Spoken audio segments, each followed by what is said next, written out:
Benjamin Fulford, le 2 février 2015 l'Occident est de fait en état de guerre civile, alors que le règne de la Kabbale continue de s'effondrer. La civilisation occidentale est maintenant de fait en état de guerre civile, alors que le règne de la Kabbale continue de s'effondrer. Il s'agit d'une guerre financière, militaire et aussi de l'information, qui fait rage entre des factions au-delà des frontières nationales. Et cette guerre s'approche de son point culminant. Les champs de bataille principaux sur le plan militaire se situent au Moyen-Orient, en Ukraine et en Libye. Nous assistons sur chacun d'eux à des théâtres d'opérations de la faction nationiste, qui lutte désespérément pour sa survie. En Libye et au Moyen-Orient, ils se battent pour mettre la main sur les ressources pétrolières nécessaires, pour leur éviter la faillite. En Ukraine, les nationalistes, en plus de faire main basse sur le gaz, se battent pour créer une nouvelle patrie, après leur expulsion attendue d'Israël et des États-Unis. Sur le front financier, l'Union européenne lutte pour éviter que le vœu du nouveau gouvernement grec d'annuler sa dette nationale ne détruise le système financier européen. Aux États-Unis, le gouvernement privé essaie frénétiquement de récupérer assez d'argent pour survivre avant le 17 février, la date avant laquelle ils devront trouver des fonds après avoir fait défaut à l'échéance du 31 janvier. Il y a beaucoup d'autres incidents qui ont lieu de par le monde et qui sont liés à la bataille en cours pour mettre fin à l'esclavage de la dette babylonienne et pour libérer l'humanité. Commençons par étudier plus près ce qui se passe en Ukraine. Selon les renseignements russes, le vrai nom du président ukrainien Petro Poroshenko est Walzman. Citant les registres du tribunal de New York, les Russes nous disent qu'il a la double nationalité israélienne et américaine et qu'il a des origines roumaines en ayant pris le nom de son épouse pour paraître ukrainien. Il a été installé au pouvoir par une armée mercenaire, nationiste comme faisant partie du projet de juifs ashkénazes visant à revendiquer leur patrie khazare. Selon le Times d'Israël, une équipe d'universitaires d'élite provenant d'instituts de recherche de pointe et de musées viennent juste de remettre un rapport secret au gouvernement confirmant que les juifs européens sont en fait des khazars. La compréhension qui émerge chez de nombreux juifs d'origine européenne, qu'Israël n'a jamais été leur patrie ancestrale, ajoutée au projet obscur de survie indépendante de cette colonie de militants ayant subi un lavage de cerveau, c'est ce qui a conduit à ce projet en cours de créer la Khazarie 2.0 en Ukraine. Ceci nous amène à l'incendie mystérieux d'une bibliothèque recelant d'anciens documents slaves et d'autres documents rares et de grande valeur. Cet incendie volontaire était-il destiné à détruire des preuves historiques à l'appui des revendications slaves de l'Ukraine? C'est une bonne hypothèse. En tout cas, le projet de créer un nouvel État khazar ne se déroule pas bien du tout. D'abord, les candidats khazars, à ne pas confondre avec les citoyens de l'État moderne du Kazakhstan, se servent de mercenaires étrangers pas très motivés pour combattre des gens qui défendent leur patrie ancestrale. Ensuite, les compagnies pétrolières occidentales, qui sont la source de financement principale de l'armée mercenaire, commencent à avoir les chocottes. Chevron, Exxon, Mobil, Marathon et Eni ont récemment annoncé qu'ils allaient quitter la région.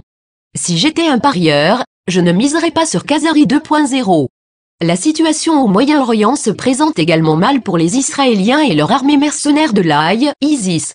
D'un autre côté, les recruteurs de l'Aï capturés au Pakistan ou ailleurs prétendent qu'ils reçoivent des fonds des États-Unis. Les combattants de l'Aï sont soignés dans des hôpitaux israéliens et selon les renseignements britanniques, la propagande de l'Aï provient de Jérusalem. Donc nous avons des troupes du Pentagone qui se battent contre des mercenaires financés par les Américains utilisant des armes américaines et dirigés par un El-Baghdadi qui s'avère être en réalité l'agent du Mossad Simon Elliott. Si ce n'est pas une guerre civile menée par intermédiaires interposés, alors qu'est-ce que c'est? Un indice évident qui apparaît dans les médias multinationaux est le profond fossé entre le porte-parole du Pentagone Barack Obama et le dirigeant nationiste Benjamin Netanyahou. Ce dernier est censé tenir un discours en mars prochain, devant la troupe d'acteurs corrompus connus sous le nom de Congrès et Sénat des États-Unis. Obama a dit à Netanyahou qu'il n'était pas le bienvenu. Des sources de la CIA prétendent entre-temps qu'il va être assassiné par ses propres partisans. Il est maintenant de plus en plus évident que les prostituées du Congrès et du Sénat ne bénéficient plus de la présence de la sécurité fasciste à laquelle ils étaient habitués. Jetez un œil à cette vidéo largement diffusée pour voir ce que je veux dire. Ce genre d'événement au cours d'une audience du gouvernement aurait été impensable il y a quelques années. Beaucoup des protestataires, qui traitent Henry Kissinger de criminel de guerre sont, soit dit en passant, des juifs, selon une source basée à Washington, qui travaille avec eux. Entre-temps, la faction du gouvernement privé américain, qui soutient Obama, est également en difficulté. Les sages asiatiques ont refusé de reconduire la dette américaine, qui était échue le 31 janvier, selon des sources du gouvernement chinois. C'est la raison pour laquelle le régime d'Obama tente de se financer par une série d'augmentations drastiques des taxes appelées à tort Obamacare. Obama a également annoncé des plans pour récupérer de l'argent gagné ou détenu à l'étranger par des sociétés américaines. L'étalon or en dollars américains s'ajoute également aux soucis américains, parce qu'un dollar fort est très mauvais pour l'économie américaine réelle. En janvier, 87% des sociétés américaines ont abaissé leurs prévisions de chiffre d'affaires en raison de l'impact du dollar fort.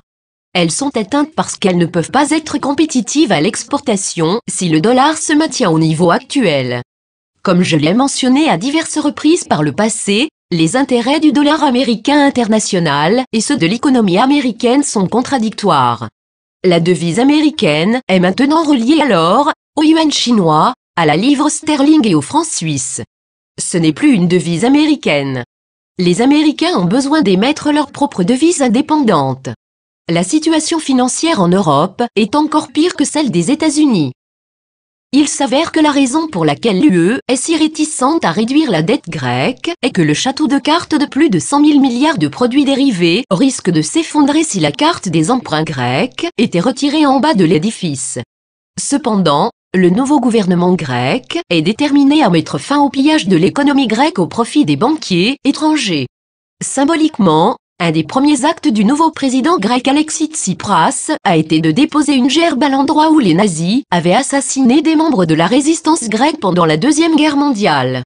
Il prétend que l'Allemagne doit toujours à la Grèce 160 milliards d'euros en compensation des dommages de crimes de guerre nazis. Tsipras s'est vu assigner des troupes des forces spéciales russes pour éviter son assassinat, selon les services de renseignement de la marine américaine. À présent, les gouvernements français, espagnols et italiens soutiennent tous l'annulation de la dette grecque.